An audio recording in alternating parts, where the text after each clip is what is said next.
Oh boy, Flex Media here, bringing you yet another video on Dragon Ball Z Dokkan Battle, and what a piece of news do I have for y'all. If for whatever reason I am the only Dokkan tuber you follow, then you would not know, but we just got news from the official Dokkan Twitter that a global first Ultra Instinct Goku, an LR, is dropping. I mean, we don't know when exactly, but more than likely in a couple of days.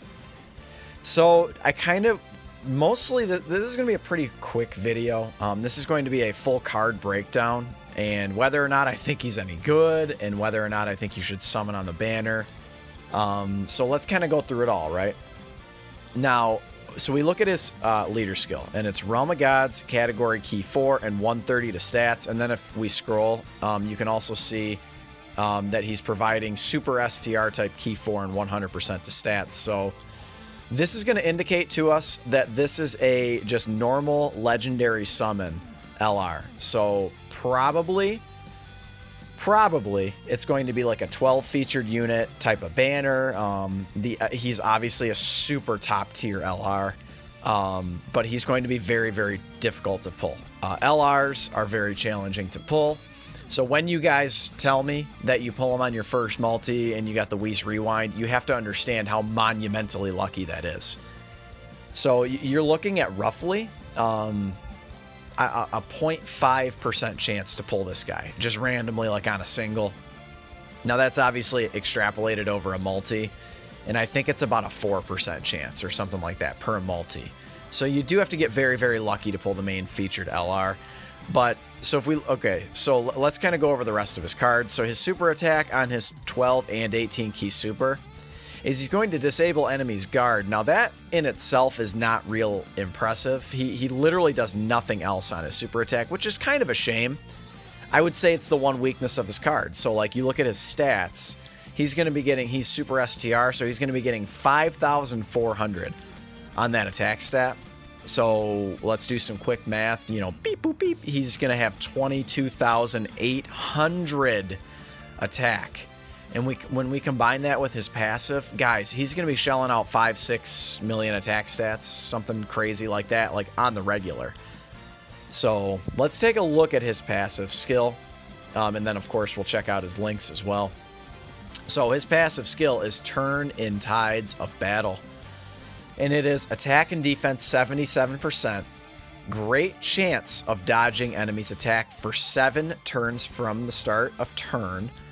And a high chance of evading enemies' attack, including super attacks, starting from the 8th turn. Now, that is all one part of his passive, right? I guess attack and defense 77% is one part of his passive.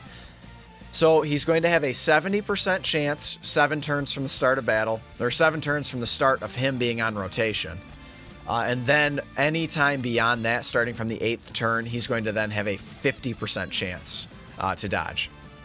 And he's going to get, this is separate now, plus an additional key +1 up to key 7, which is huge.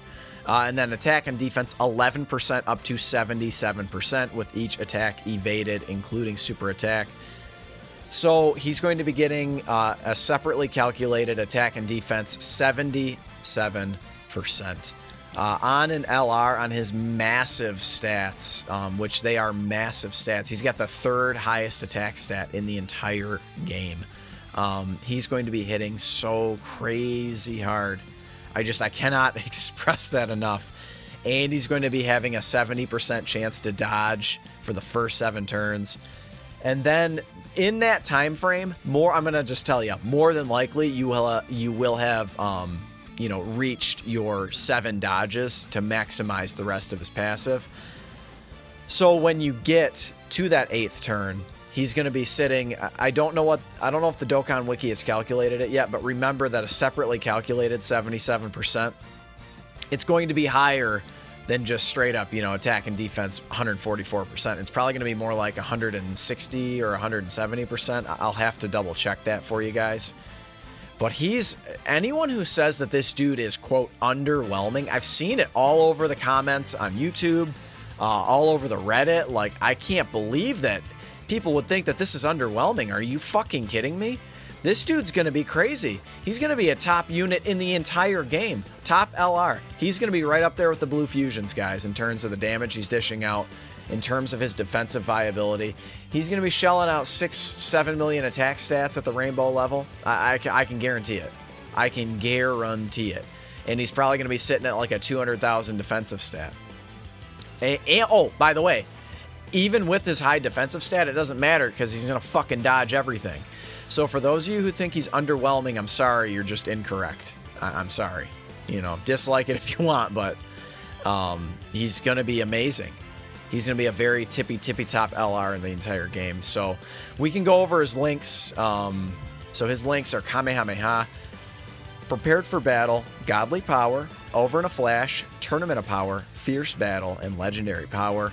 So he does have Fierce Battle. That is significant because he doesn't have the Super Saiyan link, right? Because, you know, UI is not a Super Saiyan transformation. It is a transformation, but more than anything, you know, Ultra Instinct, you know, Megata no Gokui, it's actually like a state of being, right? A state of consciousness. I mean, we've seen the anime, right? More than likely, if you play this game, you've seen the Dragon Ball Super anime. So he does not have Super Saiyan. So he does make up for it by having Godly Power and Fierce Battle. So that's really, really nice. And he's got 3 monster key links: Prepared for Battle, Over in a Flash, and TOP.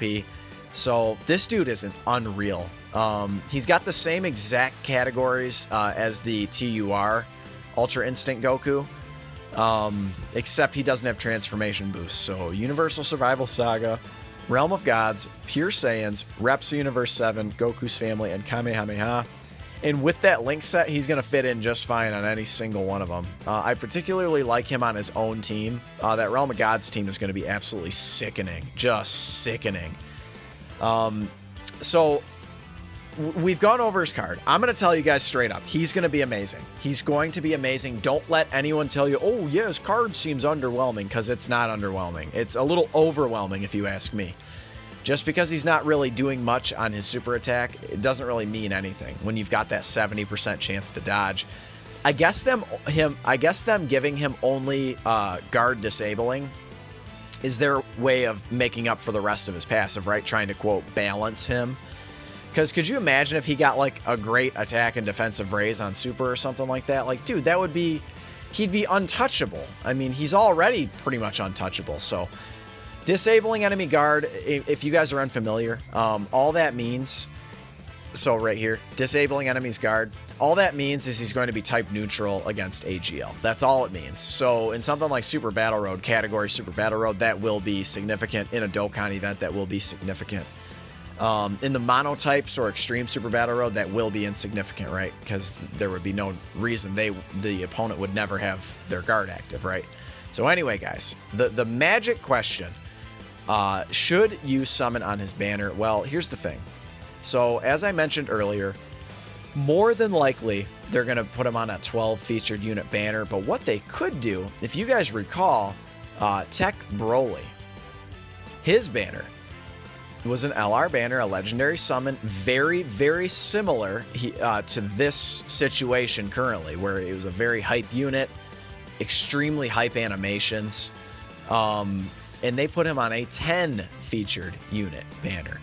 So that is something to keep in mind. Just remember that the featured units on this banner, they're going to be not very good, right? So this UI Goku is going to be the only top tier unit on the banner. Like, they could easily put, like, obviously all of the other summonable LRs will be on the banner. So, you know, the likes of like Bomku, LR Tech Broly, you know, the original ones, you know, LR Gohan, LR Broly, the STR one, etc., you know, LR Bardock. All of the summonable LRs that are not Dokkan Fests will be on this banner as well, per any legendary summon banner. So, what does this mean? So, we've been through it before, where, like, the difference of 2 units might not seem like much, but if you guys saw my summons, I couldn't pull either of the main featured units on the banners. Why? Because it had 8 featured units. It's the way it goes, right? So for them to decrease it, if they do decrease it to 10 featured units like they do LR Tech Broly, I see no reason why you shouldn't throw a few multis at it. How am I going to tell you guys not to summon on UI Goku, right? How could I possibly tell you guys that? Look at him. You guys saw his super attack animations. How do I tell you not to summon, right? He's going to be insane, crazy. Do not let anyone tell you he's not going to be good. If you guys still want to say for 5-year, I obviously don't blame you. Remember that this will be a yellow coin banner.